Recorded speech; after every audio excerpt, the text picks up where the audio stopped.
Hey, if you're watching this video, that means you are getting ready to lead our church with a communion meditation. It's something that's so important, so we want to do it well. So in this video, I want to cover 3 aspects of the communion meditation with you. That's content, preparation, and delivery.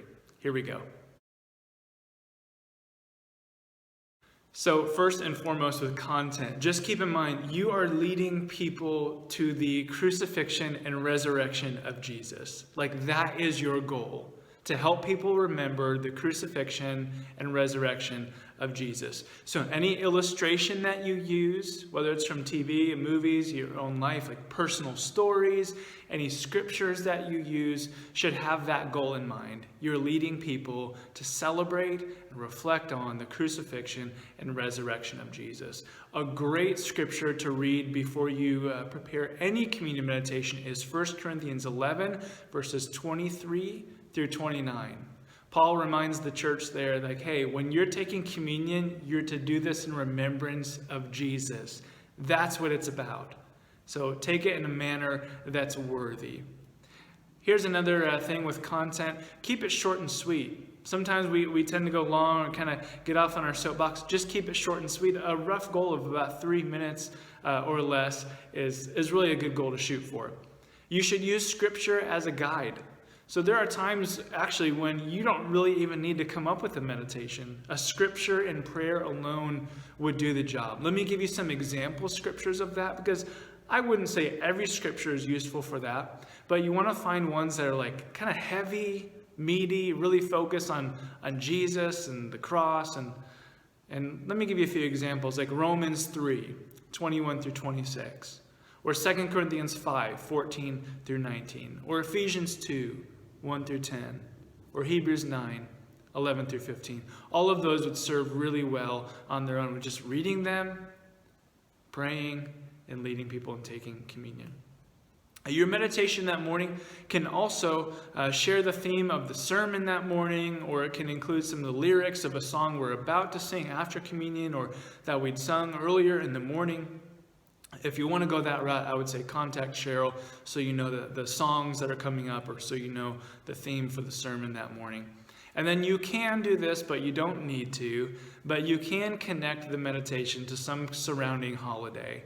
Now keep in mind, some of those will work better than others. Like Easter, that's a natural one where talking about communion and the themes of Easter work really well together.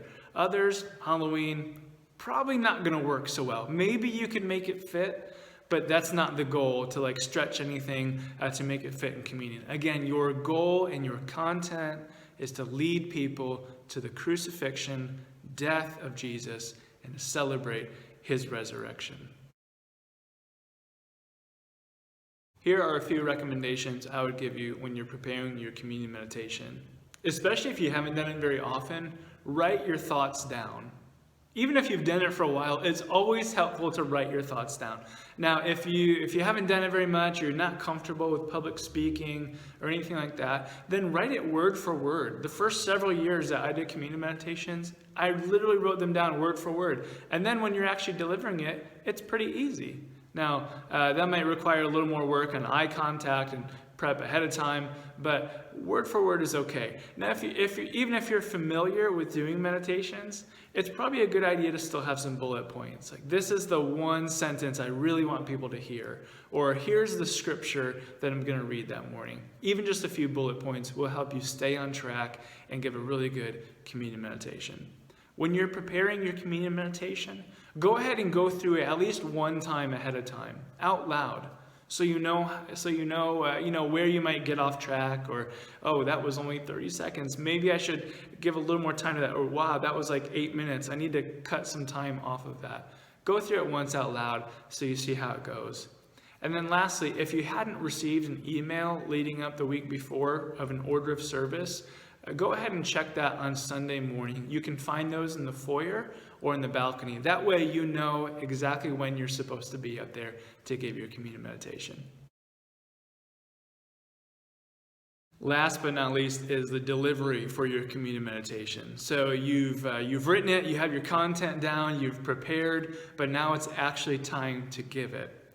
Here's one thing I would tell you. Speak slower than you think you need to. I talk pretty quick.